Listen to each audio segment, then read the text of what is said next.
Hello everyone and welcome to Big Rock Moto. Thank you so much for tuning in today. EICMA over in Italy recently concluded, and it's one of the largest motorcycle shows in the world. And the manufacturers use EICMA as a way to introduce some of their newest and most exciting models. Now, since this YouTube channel is mostly focused on adventure and dual sport motorcycles, I figured it would be best if we reviewed all of the new and updated adventure and dual sport motorcycles for the 2025 model year, many of which were just introduced last week at EICMA.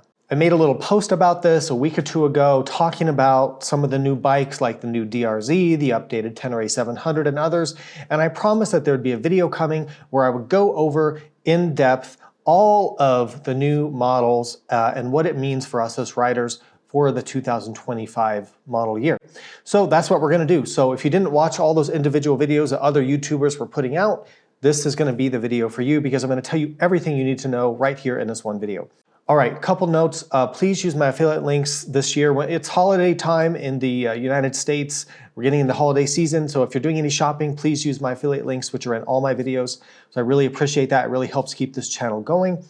I kind of said this, but we're only covering adventure and dual sport motorcycles that are either heavily updated or new for 2025. And this is based off what we know right now as I'm filming this in November of 2024. And of course, after this video is published, other new bikes are going to come out. So keep in mind if you're watching this in the future. Now, another thing, I'm going to have a buyer's guide on all adventure bikes for 2025 for all the different size categories. That will be coming out sometime in the next couple of months. All right, let's do this. First up, the 2025 Yamaha Tenere 700, one of the most legendary and iconic adventure motorcycles and kind of the gold standard if you want a reliable, do-it-all middleweight adventure bike. So they have released a number of updates for 2025. We've got updated styling and updated bodywork. We have a brand new headlight design. We have new suspension, so it's the same travel at 210 millimeters, or about 8.3 inches, but they've added a preload adjustment to the front fork, and we have new components for 2025. So I'm hoping, fingers crossed, that they've improved a little bit the spring rates and the damping settings for a better ride on and off-road. We can only hope. You would assume that since they gave us new suspension. They've also updated the throttle bodies and the air intakes for better low-end torque. The power and torque figures actually are remaining the same, but they said there's a little bit better low-end torque, so we'll see once we're able to ride it. Also, we have ride-by-wire. This is a huge change. Ever since the T7 came out, it's been a throttle cable bike. I'm actually happy to see them go to the ride-by-wire, the electronic throttle, and here's why. It's going to allow us, fingers crossed, for companies like Viridian Cruise to develop electronic cruise control very affordably that we can install on this bike. I mean, I'm assuming that's going to happen. I hope it will happen. That would be a game changer for the Tenere 700, and it would put it back on my personal list of bikes I would buy because I only really want to buy bikes with cruise control. If I could get that, that'd be a game changer for me. So looking forward to that. Also, we've seen the introduction of traction control now on the T7, which some people are not going to like that. And I think Yamaha kind of downplayed that in their press release. We've got a brand new TFT dash, a little bit bigger. We have ride modes now that we have ride-by-wire. We have ride modes to adjust your throttle response. They've changed the ABS button. So it's a little confusing because the older T7s had a LCD dashboard and then an ABS on-off button on the dash. The 2024 bikes, you had to go into a menu to turn on and off the ABS, which was incredibly annoying. Now they've gone to where on the 2025 you can turn it on and off from that dedicated button, so that's a big improvement. I think it might also affect the traction control, but I'm not sure about that. I was not able to clarify that. Now we've got a stronger exhaust hanger, but it is not bolt-on like a lot of people were hoping. It appears to still be a welded-on bracket, but they've strengthened it, so I don't know how strong they made it. It's very common with the Tenere 700s, and I've been on so many rides with people on these bikes where they're always bending, they fall on that side. The exhaust pushes into the swing arm, rubs the swing arm. It's a big problem. They have to physically pull and bend that bracket back out. Over time, you're gonna get metal fatigue on that bracket and things can start to break, and it's welded onto the frame. Really a mistake in the design, and they really should have addressed that. I don't know why they didn't, but they said they made it stronger. We still don't have tubeless wheels, and we still don't have factory cruise control. Kind of disappointing, seeing as they put on that ride-by-wire, but still decided not to give us cruise control. I don't know why, probably to save money. They redesigned the fuel tank. They said they made it a little bit lower or something like that, but based on the pictures, I would not expect any real difference in the top heavy feeling of the T7. It looks like it's in the same place. Maybe they moved it a little bit. Maybe the pictures are misleading. I hope it's better, but I would doubt very much that it would change things very much because the basic design of the bike remains the same. They've also revised the gearbox for better shifting, and they put on wider foot pegs. They've also given us a new rally style seat, new switchgear. There's a lower version, but it doesn't list on the USA website as of right now, November 2024. So we'll see if the USA we get that. I hope we do. That would be good for many people. The rally versions, things like that, we still don't get those in the United States, which is very disappointing. So still no indication that that would change any time in the near future. We've seen a small $200 price increase to $10,999 and a slight weight gain of 5 pounds or about 2 kilos. So here's my take on the 2025 T7. I think these are nice updates to a legendarily reliable bike. I do worry a little bit about traction control being intrusive and how that's going to be turning that off and on every time. Plus, I do think it's still a little disappointing that they haven't listened to the customers and given us tubeless wheels or cruise control. All right, next up is something that a lot of other YouTubers missed. So Kawasaki at EICMA was teasing this bike, which appears to be a new KLE500 twin-cylinder adventure bike. If we look at the teaser photo, which is not some internet rumor, but it's actually something that Kawasaki had at EICMA, they show us that you can see the header pipes are the twin-cylinder, probably the 450 or what they call the 500 motor that they use in the Ninja and the Z500, which I reviewed here on this channel. 21-inch front wheel, and it looks like adventure styling. So is this finally going to be the KLR replacement, a twin-cylinder small adventure bike? That would be incredible. Please do that, Kawasaki. Please, please do this. Please bring this to production. That's going to be really incredible. I hope that this comes to fruition. All right, next up, really exciting one, 2025 KTM 390 Adventure R. Just looking at the photos and the videos from EICMA, it looks like a baby 890 Adventure, and I'm really, really liking this. So, full disclaimer, KTM has not given us like an official press release with all the details, but they have been releasing some information and they're very public with it, so it's not like this is some kind of a rumor. This is an actual bike that is coming into production for 2025. So this is a ground-up adventure bike design, unlike the outgoing 390 Adventure. The thing that myself and many others did not like about the outgoing 390 is that it was just a KTM 390 Duke, a street bike, which they raised the suspension a little bit. It had that 19-inch front wheel. It wasn't really designed to be an adventure bike, and it really showed. Those weaknesses really showed in the ground clearance and the performance. So exciting that we're seeing a ground-up bike to do this. So it's a 21/18 wheel set. Total, I mean, finally, we've got a 21-inch front wheel. We've got an 18-inch rear wheel. That's just what we want to see. Spokes, we don't know if they're tubeless. Long travel suspension, 230 millimeters, 9.1 inches. That is very, very good. 399cc, it should be around 44, 45 horsepower, so it'll be A2 compatible. That's about what you're getting out of the current 390 and the other models. Ground clearance is quoted at 260 millimeter or 10.2 inches. Fuel tank, 4.5 gallons or 17 liters, and you know, these small engines get great fuel economy, so that should give us an incredible riding range. We expect the weight to be around, wet weight to be around 185 kilo or about 410 pounds, which would be very competitive, and about 20 pounds or 8 kilos lighter than like a CFMOTO 450 or the Himalayan 450. The bike has cruise control. Thank you, KTM. You're listening to customers. We want cruise control even on these so-called budget or smaller adventure bikes. We have it. We don't know about the tubeless wheels. So my take on this is that I think this could potentially be the best overall design small adventure bike we've seen yet. Now that's very preliminary because we're just looking at stuff on the internet. We haven't really ridden it yet. However, I do wonder, you know, where's the 690 Adventure? To me, that would be much more interesting because personally, I'm just not interested in like the 40 to 50 horsepower bikes. That's not enough to keep me interested or excited. I would buy a 690 if they gave it this treatment, but we don't see that. Also, some people missed this. KTM introduced KTM 390 Enduro R. I think this is really interesting. I'm kind of shocked that they're doing it. They're taking what looks to be the same platform from the 390 Adventure, the new one, but they're putting it in more of a dual sport version. So it looks to me like a baby 690 Enduro R. So we can expect similar engines, stuff like that.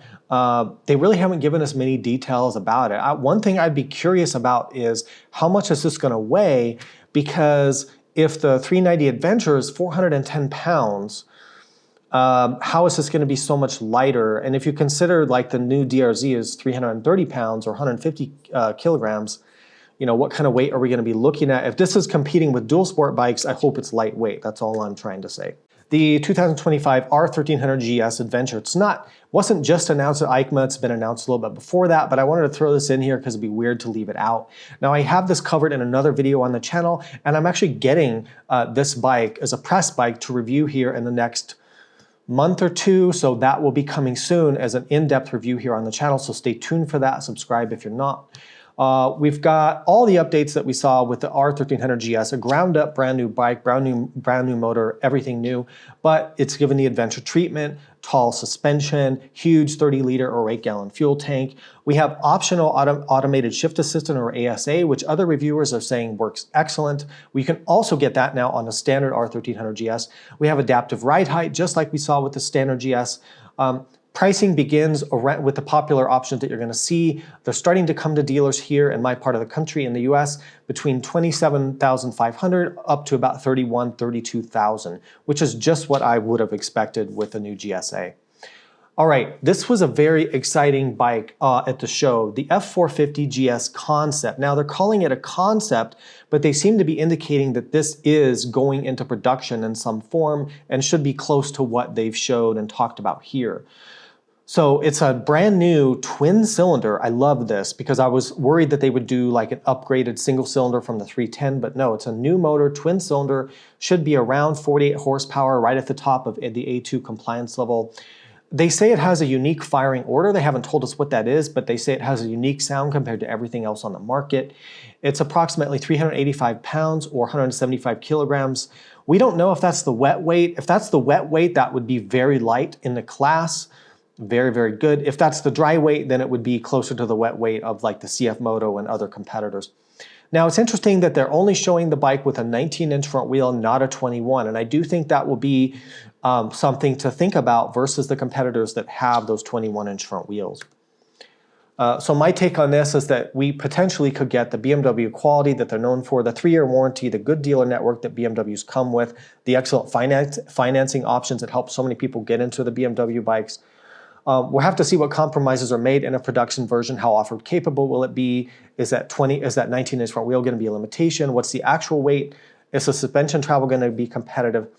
But disregarding all of that, I do think it's going to be an incredible improvement on the somewhat lackluster current small GS, the G310 GS that they offer right now. All right, next up, and the bike on the list that I think I'm personally, as an adventure motorcyclist, most excited about in this entire presentation today, the new 2025 Aprilia Tuareg Rally. So let me tell you why I think this is so great. So it's an upgraded version of the existing Tuareg, which is already, if you look at my reviews and others, regarded as one of the best, if not maybe the best middleweight adventure bike out there. Now, it's going to be priced, so the standard Tuareg goes up to $12,500 for next year, and the Rally's only going to be $2,000 more, $14,500. That's an incredible value, so we'll talk about why here in a second. You get an SC Project full titanium exhaust. You get stiffer suspension with linear springs up front. That's great because a lot of off-road Tuareg riders were already doing that as an upgrade. It did need that. Plus, there's a problem in the existing suspension with the shims being arranged wrong and people having major issues with that and having to have it rebuilt. So hopefully this would address that as well. We get a 20 millimeter 0.8-inch taller seat. We get stronger, narrower tube type rims, which I'm a fan of that. I would like that because the wheels on the standard Tuareg have been quite a big issue for people who use them off-road. They're just not strong enough. They're bending and breaking and having issues with the spokes. So this looks like a good change. We get a heavy-duty skid plate right up from the factory. We get metal handguards from the factory, a taller handlebar, 52 millimeter throttle bodies, a more aggressive ECU map, a high front fender which will not clog up with mud and rocks like it does on the standard bike and so many other adventure bikes. We have also Icing on the cake, it's lighter, weight reduction of 11 pounds or 5 kilos from the standard model. So that brings it down to 440 pounds or 199 kilograms. Now, the standard Tuareg also carries over one thing, which you get the larger throttle bodies and a slightly changed fairing, but mostly that bike is unchanged.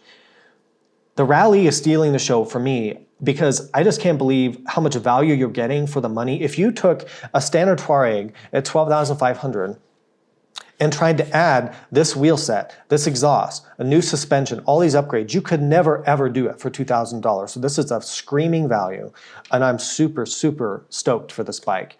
So here's my take. I expect this to perform almost as well as something like a KTM 890 Adventure Rally in that very high level of performance. But this costs $7,000 less than that. I think for off-road oriented ADV riders, this will be the bike to have in 2025. These are the exact changes that I would make if I had a Tuareg right now, but less money than you would pay to have it done in the aftermarket. And I do plan to purchase this bike for myself. I'm very, very excited about it. All right, also one of the most exciting bikes to come out of EICMA this year. I can't even believe I'm saying it. It's unbelievable. But Suzuki has given us basically a brand new DRZ-400. Now they're calling it, they've changed the name because of course you have to do that, I guess nowadays, the DRZ-4S. Finally, a new DRZ. Now, there's some ups and downs here. It's a new frame, so it is a new motorcycle, brand new frame. They've heavily revised the engine. We won't get into the details of what that is. We can do that later when we do the video. Has fuel injection. So what Suzuki was faced with was, okay, we either stop making this bike because we can sell it in less and less markets due to emissions and legal reasons, or we make it Euro 5 plus compliant and we can sell it in more markets and keep the DRZ going. That's what they decided to do, and I think that's good. I think that makes sense. We still have the long travel, fully adjustable KYB suspension, 300 millimeters or 11.6 inches. This is dirt bike territory suspension. Really, really good. We have a new LCD dashboard. Somewhat controversially, I think we have ride modes and traction control and ABS. Now, I could see the ABS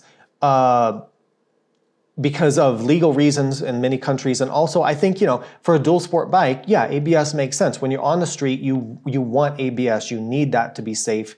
It is the #1 safety improvement you can have when you're riding a motorcycle on the road. There's so many accidents caused by people locking up their brakes unintentionally, even if they're good riders, and ABS saves lives.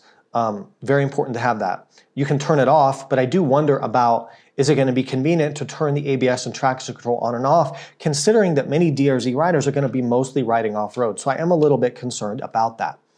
We have similar horsepower and torque, around 38 horsepower. Some people are upset that it gained weight. So I can understand that. They have to make the exhaust heavier. They have to have a catalytic converter in there probably. They've got the more electronics. So yeah, they gained 15 pounds or about 7 kilos. So it's up to 333 pounds or 151 kilograms wet. Still small fuel tank, around 2.3 gallons, whatever that is in liters, I don't remember. There's still no 6th gear. I think that's disappointing. I think all of us for years have been asking for a 6th gear. I've seen some comments on the internet saying, well, that's just stupid. Why do you need 6 gears? 5 is fine. But I don't agree. I think 6th gear would allow you to gear the bike you'd have a good low enough first gear for off-road and still have a tall enough gear to cruise on the highway at 70 miles an hour or 115 kilometers an hour without sacrificing either one. With a 5-speed transmission, if it's a close ratio gearbox we've been seeing from Suzuki before, you will either have to choose to gear it for off-road or gear it for on-road, and it will not be possible to really be good at both. That's why I want 6 gears. So anyway. My take on this is that, changes may not be what some riders have wanted, but I am glad that it'll help keep the bike going and be sold in more markets around the world. We've talked about the weight gains. My only real complaint is that lack of the 6th gear. And here's the point. This will be, as far as I can think of, this will be the only low maintenance, meaning long oil change interval, long valve check interval, dual sport motorcycle above 300cc that you can get, other than the much more expensive KTM 690 and Husky 701 Gas 700. Other than that platform, this will be the only dual sport with reasonable maintenance intervals. It's also a Japanese bike and a DRZ, meaning it's going to be ultra reliable, like Suzuki is known for. This is a unique proposition and is going to appeal to a lot of people. I might even get one. I don't know. We'll see. But I'm excited about it. I think it's mostly good. All right, so Honda has updated the Transalp for 2025. Already an amazing bike, but they've done a few tweaks to make it better. So it's not official for the USA that we're going to get these changes for the 2025 bike. And now Honda has been in the past couple of years. We don't know how that's going to work. Like we only got the black bike and other countries got the cool colors. But at least in the European markets, these are the updates for 2025. Updated styling, new headlight, looks more like an Africa Twin than the old CB500X headlight, which was a great improvement. New fairing, new windshield, new TFT dashboard, new backlit switchgear. The biggest thing I think they've done is they've made the suspension stiffer. Maybe they listen to my videos, I don't know, but and other people too. They've stiffer suspension, stiffer damping. That's going to be a huge improvement. The bike was really soft and floaty. Still though, no cruise control, no tubeless wheels. That is very puzzling, and I wish that Honda and the other Japanese companies would listen a little bit more to the customers out there in terms of making some of these changes. It's a ride-by-wire bike, so why not just give us the cruise control? Honda has also updated the 2025 Honda CRF300L Dual Sport and a CRF300L Rally. So you've got on the 300L standard, you've got a new headlight, you've got new side covers and heat management on both bikes.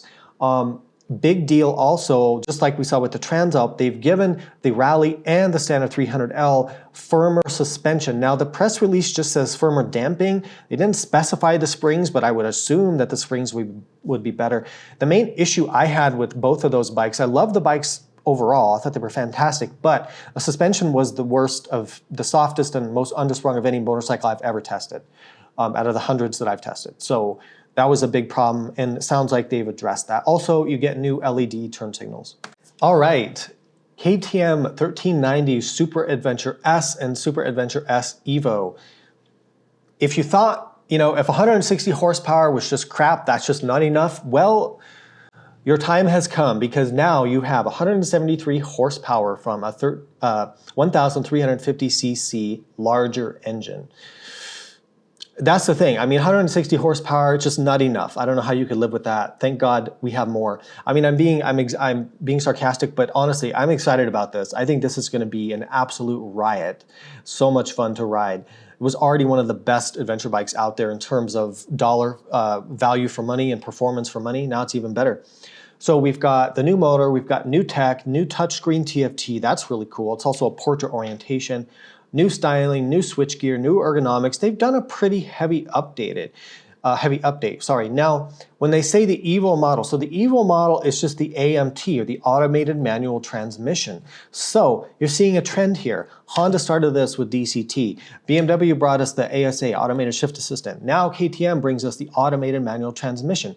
What is going on? They must know something that we don't, because I don't hear anybody asking for automatic transmission motorcycles, but these manufacturers must know something that people like me don't know about customers or things changing in the future, and they're doing these automatic transmissions. I personally tend to like them. I found them to be very good. We'll see how the KTM system is, but it is an option. You do not have to get that. So my take on this is that I think it's going to be tied with the Multistrada V4. I mean, if you said, okay, Ian, what's the highest performing adventure bike you can get right now? Multistrada V4, that V4 engine is just phenomenal. 170 horsepower, what an amazing motorcycle. I think this is gonna be close to that in terms of overall performance for a road-oriented adventure bike. The R version's coming here in a second, just hold on. It's already an amazing motorcycle. This is going to make it even better. And I think it's cool that they're offering the AMT.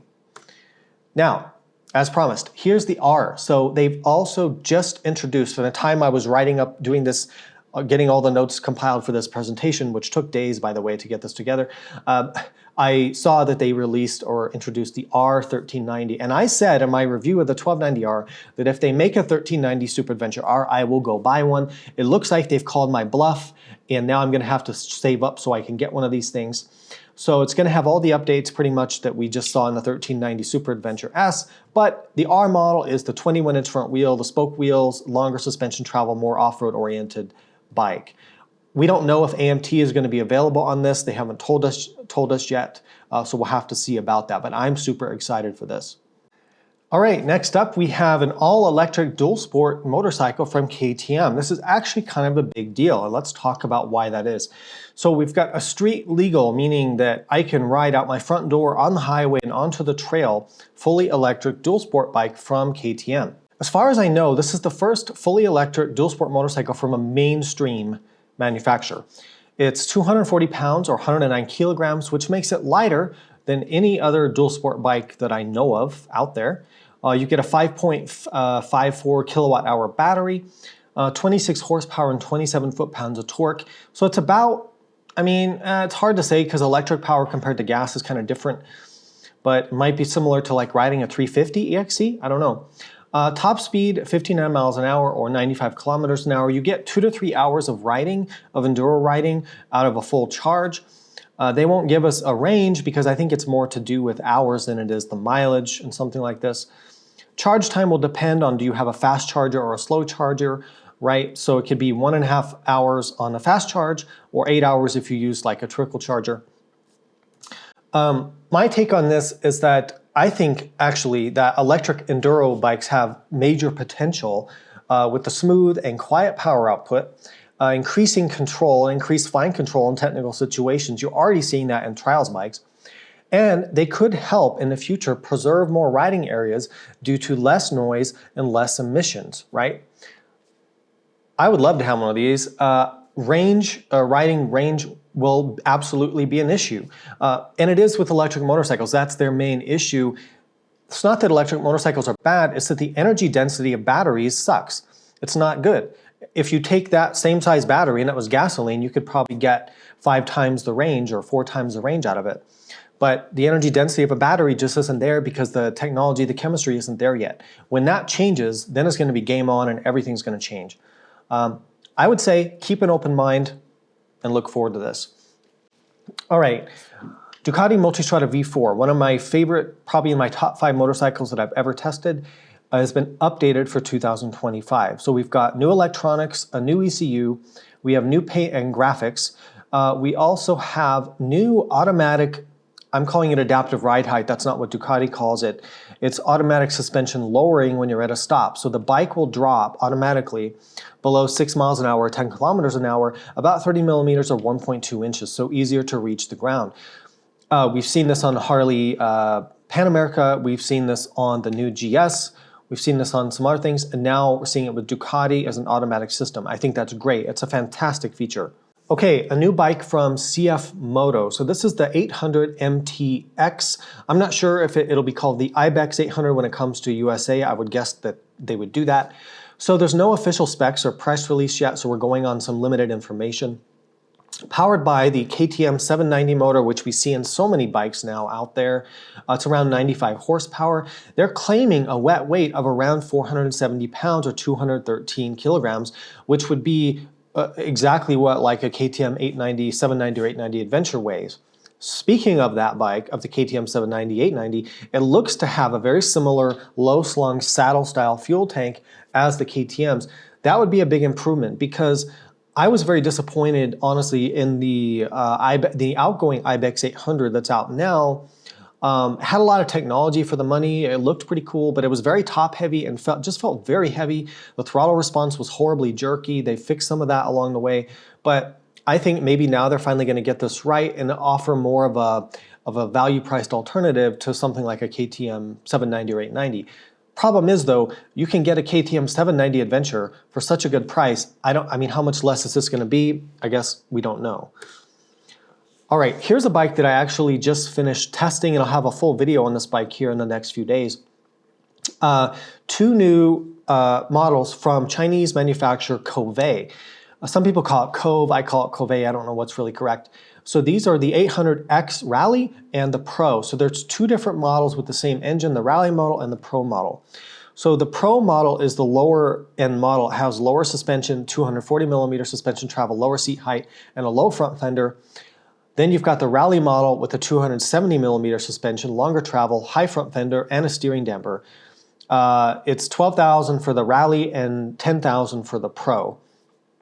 I would get the Pro, but if you're shorter, you're not going to want to do that. I mean, I'm sorry, I would get the Rally, but if you're a shorter rider, then it's probably going to be too tall for you. You've got 5-gallon, 19-liter fuel tank, ABS and traction control, the electronics. The big deal though, big deal about this bike is the weight. I don't know how they did it, but it's 400 pounds, wet. 180 kilograms for a twin-cylinder adventure bike with almost 100 horsepower, with a 5-gallon fuel tank, with the little crash bar that comes on it. I don't know how they're doing this. That's 70 pounds lighter than a KTM 890 Adventure. It's 35 pounds lighter than a Himalayan 450 that makes 40 horsepower. How are they doing this? I don't know, but I did test this bike. I have a video coming out. It feels extremely light. Well, here's my take on it. It's the lightest twin-cylinder adventure bike I've ever tested, and it's a game changer. It feels incredibly light when you ride it off-road. Power to weight ratio is incredible.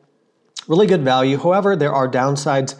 It seemed really rough and unrefined around the edges to me. Some of the finishes were weird. The engine had a lot of weird noise. It didn't sound good. Throttle response needed some sorting out. There's concerns about reliability and dealer support, since there effectively almost are no dealers for KOVE, at least not yet. So there's those concerns, but I think for very specific smaller number of riders looking for that ultralight competitive twin-cylinder adventure bike, man, this is going to be hard to beat. One thing I want to show that I really want to highlight with this is how lightweight this bike is. So watch this. I can drop it all the way like this and lift it up. You can't, if you try to do, watch this. If you try to do this with a T7, good luck. Good luck to you. This thing is incredibly lightweight for a twin-cylinder adventure bike with this much power. I mean, to give you reference, it's lighter than a Himalayan 450. It's lighter than a KLR. It's lighter than a CFMOTO 450. And it's an 800, right? This is an 800 with almost 100 horsepower. All right, here's a bike that a lot of the other videos missed. This is the Moto Morini All-Thrike 450. Now, don't ask me what that means. That's not a word. I actually looked it up. I was like, does that mean something? But it's not a real word, but who knows? I mean, Toyota Camry's not a word either. So who knows what the names. This is possibly, some people think this is a rebadge and reskin of the CFMOTO 450 Ibex or 450 MT.